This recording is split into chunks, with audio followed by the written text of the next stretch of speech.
What's going on, guys? Here from Student Football Athlete, and today I want to talk about the importance of upper body strength in football. At first glance, it doesn't make much sense that training your upper body will benefit your performance in football, a sport that is played with your feet. But in this video, I'm gonna attempt to change your mind about that and show you how to properly train your upper body. If that sounds good to you, make sure to stay till the very end because there are much to cover. The first reason why you need a strong upper body is football is becoming a more and more physical sport.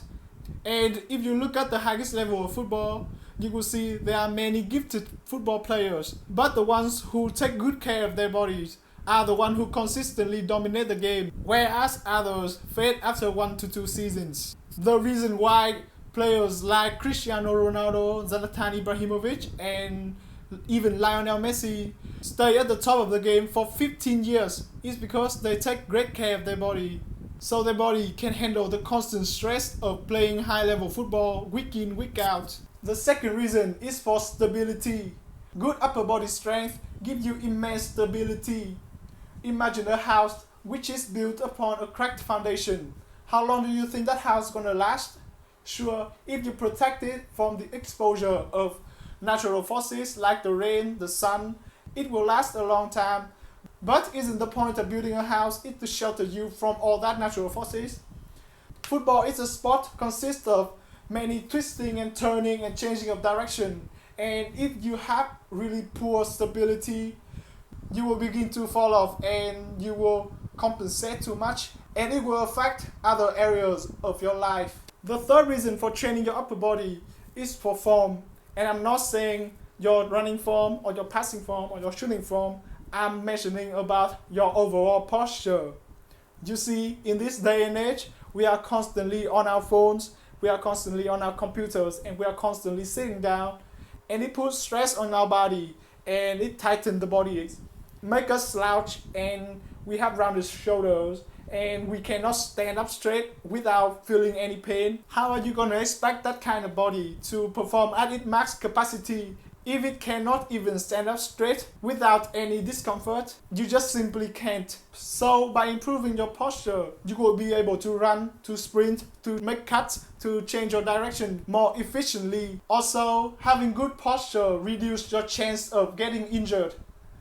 Your body is amazing, it can compensate a lot. So if you perform high stress movement like sprinting or cutting, it will be able to do so. But it will wear off your body little by little and eventually you will start to feel pain and discomfort. But if you have good posture in the first place and your body is already in a good position to do what you require, you won't have that kind of compensation and your risk of injury will drastically decrease. Another benefit of having good posture, there's more, is that you feel more confident in general. When you have good posture, that is, you can stand up straight with your shoulders back, what you are actually doing is that you are occupying more space, and it is backed by credentialed scientific research that when you occupy more space, you feel more confident as opposed to occupying less space when you are slouching or when you're crossing your arms. I'm not saying that you need to be very big to feel very confident, although that helps. But if you have good posture, you will occupy the biggest natural space of your body. And when you feel more confident in general, you will feel more confident on the field. The fourth reason to train your upper body in a foot sport is that your body is an energy chain. In other words, your body are connected and they are linked together like chains do. And chains, they interact with each other, they influence each other, and they make the system stronger.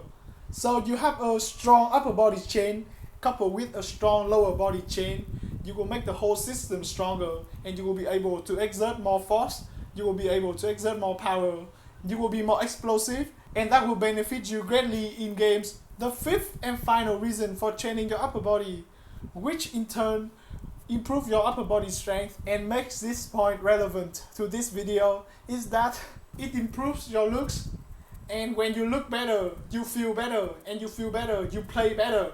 If you take really good care of your body and you train really hard, not only will you be stronger and you will have all the benefits of having a strong and good body, you also have the benefit of that body looking aesthetic and looking good. And you cannot tell me that if you have a body like Cristiano Ronaldo or like Zlatan Ibrahimovic, you wouldn't feel good and you wouldn't feel confident.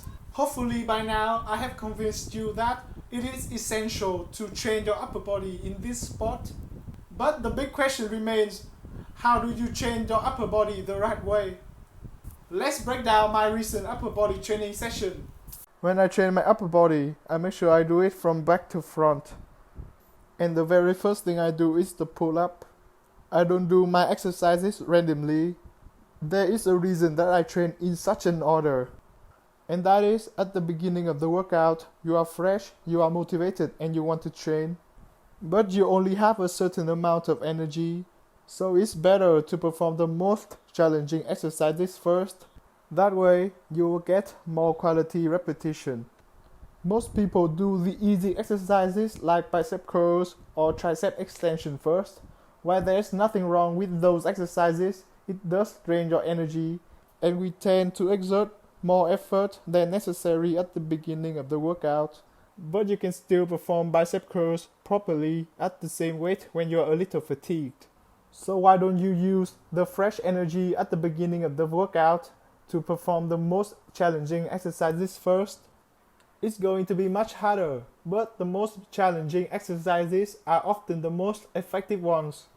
So really, if you do them first, you can call it a day and still have the majority of the benefits. It's the 80-20 rule.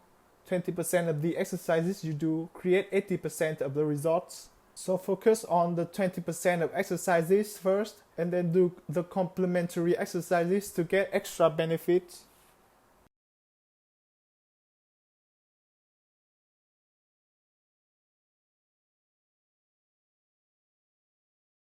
What you are seeing me do right now is called a row. You can put some books inside your school bag to act as some weight for this exercise. Me being such a good student, I don't have any books, so I have to settle with a dumbbell. And I'm not lifting heavy at all. In fact, this is a very light weight for me. But I'm not focusing on the weight in this exercise. Most of the work has been done previously in form of the pull-up. All I'm focusing on is having a good mind-body connection. You may be wondering, what is mind-body connection? It's the connection between what you are doing and what you think you are doing. Most of the time, we think we know what we are doing, but in fact, we are not actually doing it. The most effective way to develop a mind-body connection is to slow down, use a lighter weight if you have to, feel your body do the work, and identify which muscle group is doing that load. For example, when I'm doing the row, I can actually feel my lats doing the work, contracting and protracting as the weight goes up and down. And this applies to all exercises, not just the row.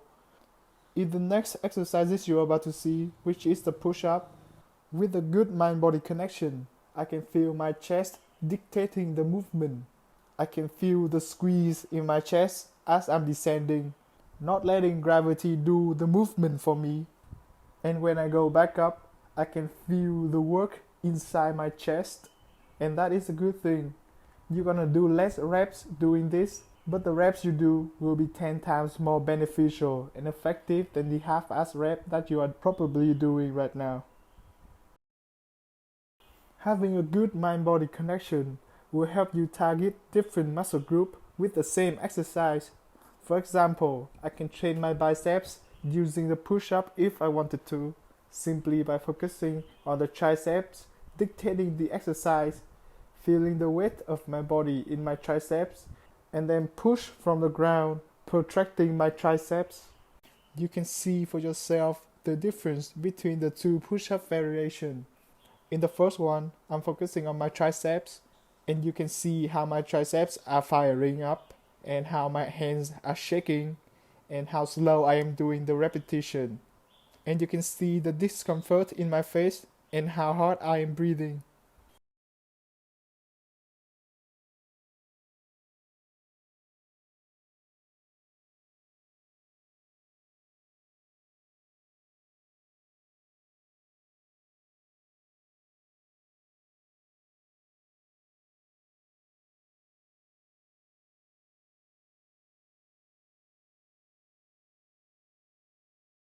Whereas the second one, it is much easier for me to do because this time I'm focusing on my chest doing the work, and the chest is a much more equipped muscle group to do the push-up than the triceps. So you can see, although I am focusing on doing the push-up properly, I am doing it with much more ease and control. Finally, it's the chest portion of my workout, and kicking off, I'm doing another variation of the push-up. When my chest touches the ground, I lift both of my hands up to eliminate any existing momentum. This helps me to be more explosive, and explosiveness is a big part of football, so there's no harm training explosively once in a while. I do this 3 times. Then I do the regular push-up 3 times, focusing on the good mind-body connection, and call it a day. Okay guys, if you enjoyed this video and found it helpful in any ways, make sure to leave a like, drop a comment down below, and I will get to you. Also, subscribe for more like this, and share this video with whom you think might be benefited. And I will talk to you in the next one.